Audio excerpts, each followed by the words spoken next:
Thank you. Thank you very much. What a privilege to be here with the incredible, and I mean incredible, men and women of the veterans of foreign wars. And we set today an all-time registration record. That's pretty good, right? Congratulations to you. Spending time with our veterans has been the greatest honor of this campaign. I want to thank Commander-in-Chief Big John, and really for the welcome. He has been so fantastic. From the time we walked in, he has been so fantastic. Also, many thanks to Bob Wallace, Auxiliary President Francesca Guilford, and for your incoming leadership. You have Brian Duffy and Colette Bishop, two terrific people. Two terrific people. Before going any further today, I'd like to bring up onto the stage my good friend, Governor Mike Pence. And by the way, Mike is the son of a soldier and the father of a Marine. Mike?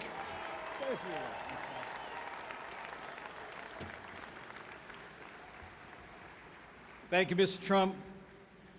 Thank you to Commander Bujeski. It's an honor to greet you all at the 117th VFW, where no one does more for veterans. Thanks for all you do. It is an honor to stand with Donald Trump today. It is even a greater honor for me to stand with those of you who have worn the uniform of the United States. As Mr. Trump just said, I was not a soldier, but I am the son of a combat veteran who served in Korea. And I am the proud father of a United States Marine, and I feel a great indebtedness to all of you who served. And I'm proud of the record we had in the state of Indiana. You'll be glad to know in Indiana, where more than 500,000 veterans call home, we've made extraordinary commitments. We've more than doubled the funding for the Department of Veterans Affairs. We increased the number of county veteran service officers tenfold from 7 to 72 counties. And I'm proud to say the Hoosier State now has the second lowest unemployment rate for veterans in the United States of America. But I answered this call. When Donald Trump called, I answered this call for a few very simple reasons. Number one, I answered it because in these challenging times, I believe we need renewed and strong American leadership at home and abroad. And Donald Trump will bring that leadership for this nation. Our military is too small, and he will rebuild it. Our VA is broken, and this builder will fix it. And it is extraordinary to think that yesterday in Philadelphia, 61 speakers came to the podium and not one of them named ISIS by name. This man will name our enemies without apology, and he will defeat them.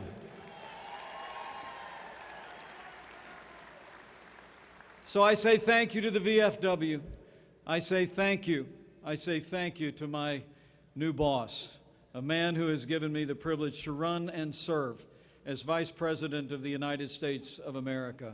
And I pledge to you, each of you, that if we have the privilege to serve, I know this man's heart. I hear the way he speaks when the cameras are off about those who serve and those who have served, and we will ensure that our soldiers have the resources they need to complete their mission and come home safe, and we will stand as the VFW does, with him and her who have borne the battle on their shoulders. We shall stand with our veterans, and we shall see our way forward as a nation. Thank you very much, and God bless you, and God bless the United States of America.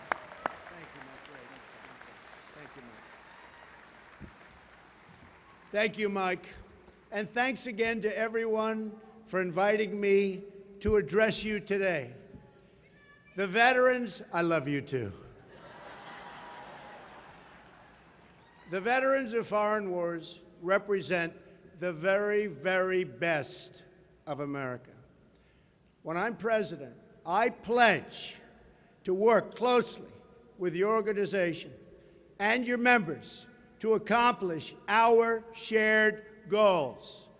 Our veterans are the bravest and the finest people on earth.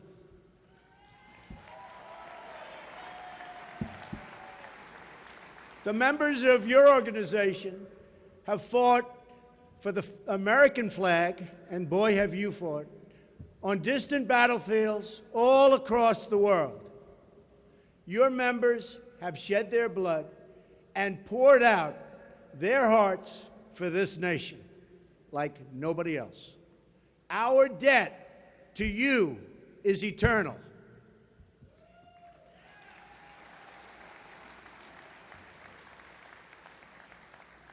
Yet our politicians have totally failed you.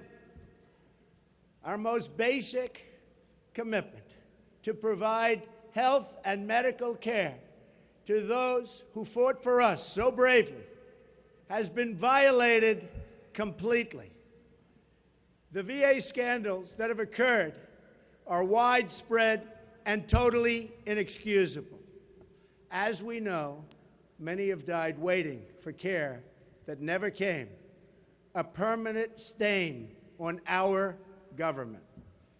Can you imagine the waste and corruption? And I'll tell you, we will find it, and we will find it big league when I become president in January 2017.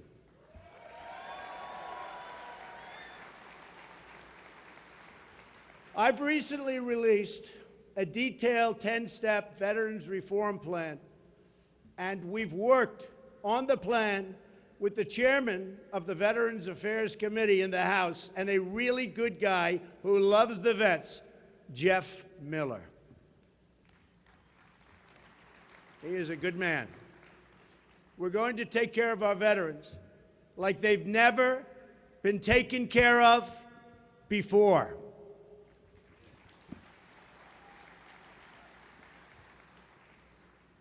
The other candidate in this race, you know her name, Crooked Hillary Clinton. And believe me, folks, she is crooked. Has a much different view. She recently said of the VA scandal that it's not as widespread as it's been purported to be. It's like she's trying to sweep it under the rug, which, by the way, politicians have done for years and years and years. It's going to be 4 more years of the same if she ever got in, but that's not going to happen.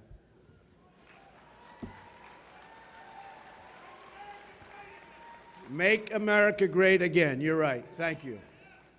We know how she takes care of the veterans. Just look at her invasion of Libya and her handling of Benghazi, a disaster. Or look at her emails, which put America's entire national security at risk.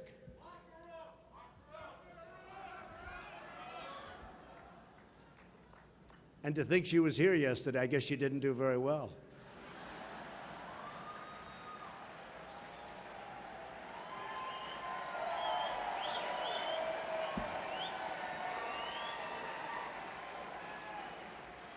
We're going to bring honesty back to government, and that starts with fixing the Veterans Administration. We will fix it. Here is my 10-step plan for veterans reform. 1, I will appoint a Secretary of Veterans Affairs who will make it their personal mission to clean up the VA. And this person, man or woman, will be outstanding with an outstanding track record. In other words, a person that can get it done. Number 2, I'm going to use every lawful authority to remove and discipline federal employees or managers who breach their public trust. 3, I will ask Congress to pass a bill giving the VA Secretary full authority to remove or discipline any employee who risks the health, safety, or well-being of a veteran.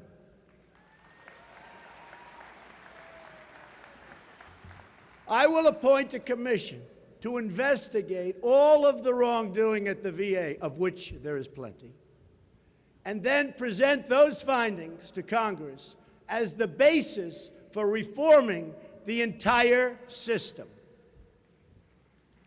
5, I'm going to make sure that the honest and dedicated people of the VA, of which we have many, have their jobs protected and are put in line for promotion when they do a good job. We're going to get them promoted like they deserve. I will create a private White House hotline. This could keep me very busy at night, folks. This will take the place of Twitter. That it is, well, a lot of truth to that. That is answered by a real person 24 hours a day to make sure that no valid complaint about the VA ever falls through the cracks. Now, this is the tough part. This is the tough part.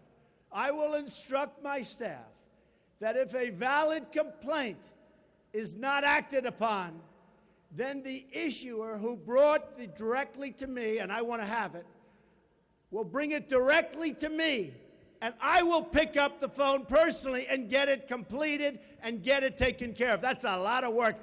We better do a good job because that's a lot of work. But I want to have somebody, a real person, and a really competent person in the White House with that hotline going. And if that person's not doing the job, I'm going to find out about it. And that's the best way to find out about it. That's called real life. That's called business. Instead of giving bonuses to employees for wasting money, we are going to create a new incentive program that rewards employees for saving money and improving the quality of care. Our visa programs will be reformed to ensure that veterans are put in the front of the line for jobs. In this country, they fought and they protect us. Now we're going to fight them. They're going to be put right in the front of the line. And these are our great people. And by the way, Governor Pence is right at the top of the nation in employment for vets. And when he took over, he was number 32 or 38. Now he's right at the top. He has done an incredible job with respect to employment for vets. So, Mike, good going, and keep it going.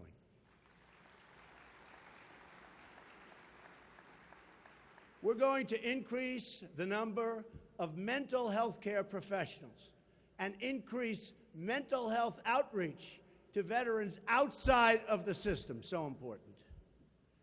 We're going to ensure every veteran in America gets timely access to top quality care, including the best care in the world for our female veterans. The Veterans Health System will remain a public system because it is a public trust. But never again will we allow any veteran to suffer or die waiting for care. That means veterans will have the right to go to a VA facility or the right to see a private doctor or clinic of their choice, whatever is fastest and best for the veteran. There'll be no more 5-day waits in line. If you're waiting online, you're going to go to a private doctor across the street, a private or public hospital across the street or nearby, and you're going to be taken care of quickly and efficiently. People are waiting online 5 days, 6 days, 7 days. And many are dying. With a simple procedure, they would live. And they're dying because they can't even get to see their doctor. So there's not going to be any more of that. And we will pick up the bill. It'll cost us less money, and the care will be amazing. Okay? You have my word on that.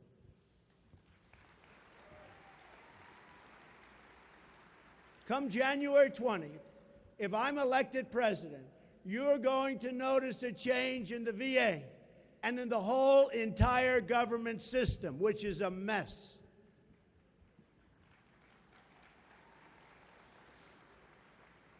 All you have to do is try to get on an airplane and you'll see what a mess it is. A change in attitude and a change in results will absolutely take place so fast, right at the beginning. Government is going to start working for the people again. The special interests opposing our reform, and they do oppose it for their own reasons, and Reform for America are the same people who have led us to one economic and foreign policy disaster after another. The global corporations and the media executives who oppose our plans, and they are opposing them strongly. We need plans for change. And we want to keep this system in place except for the section that's rigged, and that's a lot of it. We're getting rid of our rigged system. I started using that term a year and a half ago, and now everybody's using it. This morning I was watching one of the Democrats who I've been talking about as a rigged system. He used the word rigged system. I'm going to have to come up now with another word. It's very sad.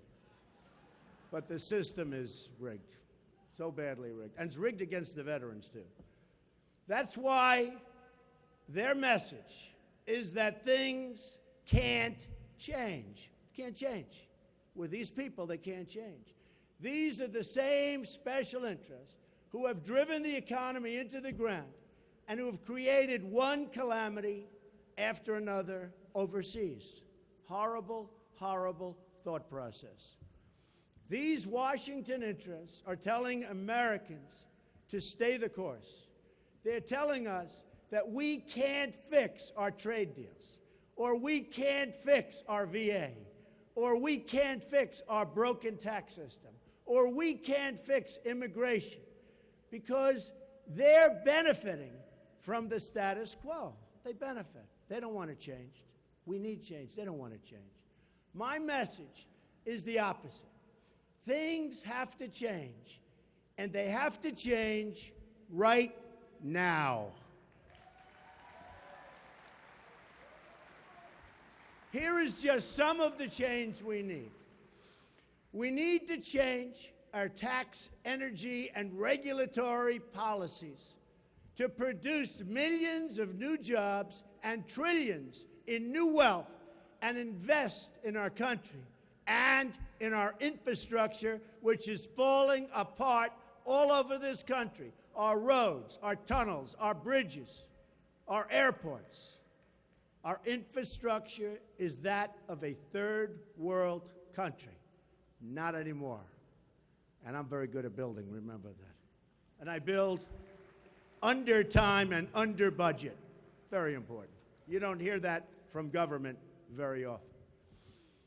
Those who seek to raise taxes and expand regulation will only weaken our country, hamstring our economy, and throw many millions more out of work. And as you know, Hillary Clinton wants to institute a massive tax increase. And we're already just about the highest taxed nation in the world.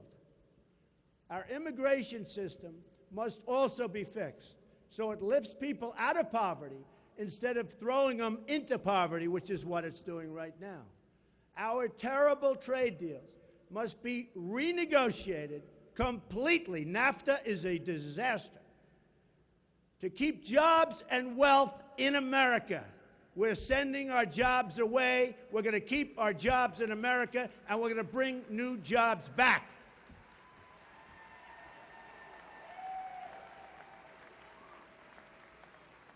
We need to change our foreign policy to focus on defeating and destroying ISIS, a word you didn't hear last night at the Democrat convention. You didn't hear it. They don't want to talk about it.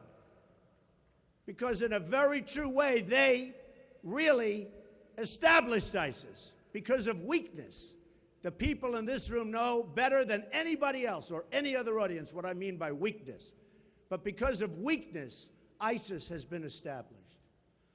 It's also essential that we suspend the refugee flows from Syria and other dangerous countries so we don't bring into the United States the same terrorism that our American soldiers are fighting overseas. We have to be smart.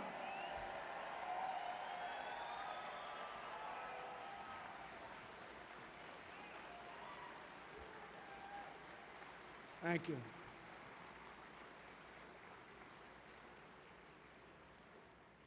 Hillary Clinton wants to bring in, if you can believe this, 550% more than President Obama. More. And Tim Kaine wrote a letter very recently asking for more than even Hillary wants. What are we doing? What are we doing? We have to be the smart country again, or we're in big, big trouble. Our depleted military must be completely rebuilt. Then, from a position of strength and respect, America needs to extend our hand in friendship to foreign nations who want to be our friends, and we can't be taken advantage of by these countries that we work so closely with. Many of these countries are taking advantage of us, folks. They're taking advantage of us. We want to be friends, but they also have to be friends with us. Remember that. Something you've never heard from a politician. We want a more peaceful future for our world. But peace will require new approaches, not relying on the same failed voices of the past. These are failed voices. And now they want another 4 years. And we need to fix the VA so we never again break our sacred commitment to our veterans. Never, ever again.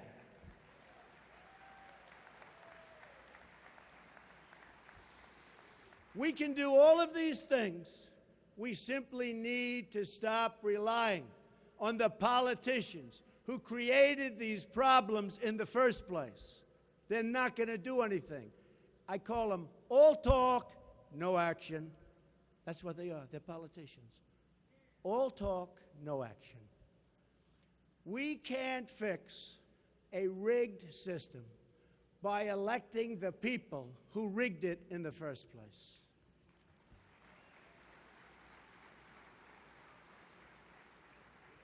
Let's reject the doubters and the cynics and choose instead to believe in ourselves and in our country. It's time to follow the example of our amazing veterans who work together across racial lines, across income lines, across all lines, in unity of mission and purpose. Nobody does it better than our veterans. Let them be our guide. It's time to believe in each other, and it's time again to believe in America.